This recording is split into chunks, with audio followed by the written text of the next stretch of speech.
What's up guys? Ito dumating na yung pyesa natin na binili in order. Ayan. Dahil nagtagas nga yung sa may rack and pinion ko.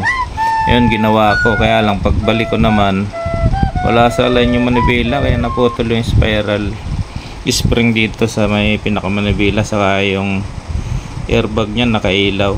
Kaya ito guys bumili na ako. Papalitan ko ngayon. Ayan o.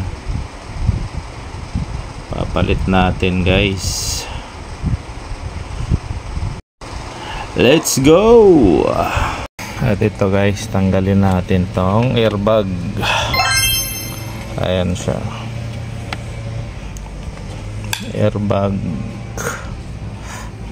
Magpapalit kasi tayo nitong itong nandito sa loob. Ito spiral spring. Yan ang papalitan natin guys. Natanggal na nga natin itong airbag nya. Ayan, tatanggalin naman natin itong steering wheel mismo para makudukot natin itong yung ano na to, spiral. Pareho naman yung nabili ko. Ito siya, pareho sila.